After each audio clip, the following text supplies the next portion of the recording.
दोस्तों, हमारा भविष्य पहले से लिखा हुआ होता है। ऐसा कई लोग मानते हैं अथवा कई लोग जानकारी भी देते हैं।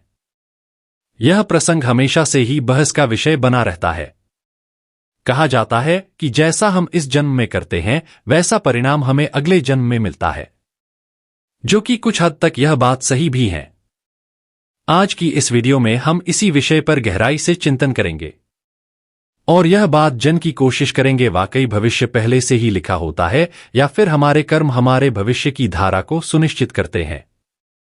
दोस्तों, कृष्णा कथा में हम देखते हैं कि आकाशवाणी हुई थी कि देवकी का 8वां पुत्र कंस का वध करेगा।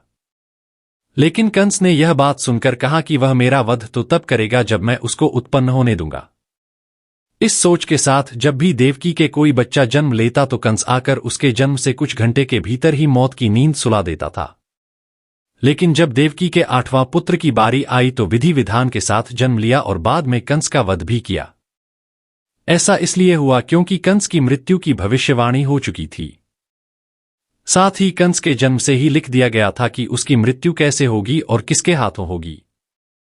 यही नहीं दोस्तों, इस संसार में जो भी मनुष्य जन्म लेता है उसका भविष्य पहले ही लिख दिया जाता है।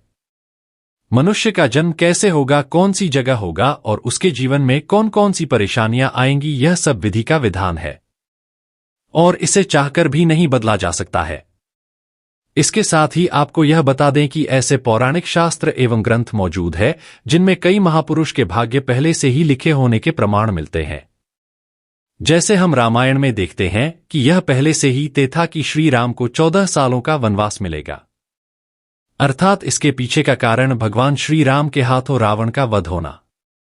इससे आप ही सोचो कि अगर माता का कैकेयी मंत्रा के बहकावे में ना आई होती और ना ही श्री राम को माता सीता के साथ वनवास के लिए जाना पड़ता, तो सोचिए रावण का वध श्री राम के हाथों कैसे संभव होगा। यह सब कैसे होना था, यह सबसे पहले से लिखा जा चुका था, जिससे कि यह सभी के सुमेल से संभव हो पाया। इसी तरह हर एक प्राणी का भाग्य लिखा जा चुका है। हम सब नाटक के एक छोटे से पात्र हैं जिनका किसी ना किसी उद्देश्य के चलते इस संसार में जन्म हुआ है। लेकिन यह बात भी गलत नहीं है कि आपकी किस्मत आपके कर्मों पर आधारित है। यह कहावत तो आपने सुनी ही होगी कि जैसा करोगे वैसा भरोगे। अगर आप अच्छे और पुण्य के काम करते हैं तो आपके साथ सदैव अच्छा ही होगा।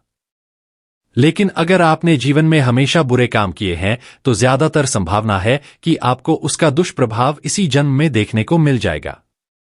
अर्थात आपने अगर बबुल रूपी बुरे कर्म किया है तो आपको आम के फल कैसे मिल जाएंगे। इसीलिए हमारे शास्त्रों में हमेशा धर्म और पुण्य के कर्म करने की प्रेरणा दी गई है, क्योंकि यही वह रास्ता है जो हमें इस जन्म मरण के चक्कर से बाहर निकाल सकता है। बुरे काम करने वाले लोगों को तो भगवान के चरणों में भी स्थान नहीं मिलता।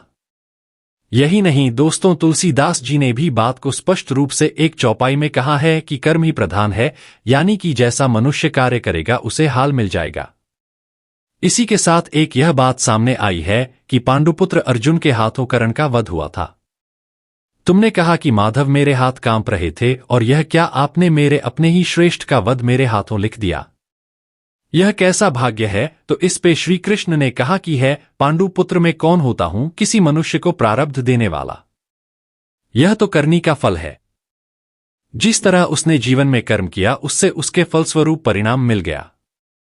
और हां, जीवन में किस स्तर पर फूल मिलेंगे या कांटे यह मनुष्य खुद कर्मों के द्वारा तय करता है। श्री कृष्ण ने कहा तुमने अधर्म के विरोध में स्वर उठाया और धर्म का रास्ता चुना, जबकि कर्ण ने अधर्म का रास्ता, तो ऐसे में मैं क्या कर सकता था। लेकिन फिर भी मैंने उन्हें कई विकल्प दिए, परंतु उसने हर बार दुर्योधन और उसकी मित्रता को आवश्यक समझा। भागवत गीता के इस अध्याय में हमें यह सीखने को मिलता है कि भगवान हमें कुछ अवसर जरूर देता है, जिससे कि हम अपने किए गए बुरे कर्मों का पश्चाताप करके सही रास्ते पर आ सकते हैं। अंत में यही कहना चाहूंगा कि अवश्य ही हमारा भविष्य लिखा जा चुका है। इसी के साथ एक यह बात सामने आई है कि अवश्य ही हमारा भविष्य लिखा जा चुका है, लेकिन कर्मों के आधार पर ही हमें फल मिलता है। और हम अगर अच्छे कर्म करेंगे तो जीवन को शांतिपूर्वक सुख समृद्धि प्राप्त करते हुए व्यतीत करेंगे। अन्यथा बुरे कर्म करने पर तो इसी जन्म में ही उसके दुष्प्रभाव देखने को मिल जाएंगे और उसका प्रभाव निश्चित रूप से अगले जन्म पर भी पड़ेगा। तो दोस्तों, आज का वीडियो में आपको क्या सीखने को मिला कमेंट में जरूर बताएं और वीडियो को अपने दोस्तों के साथ शेयर जरूर करें। अंत तक बने रहने के लिए आपका बहुत बहुत धन्यवाद।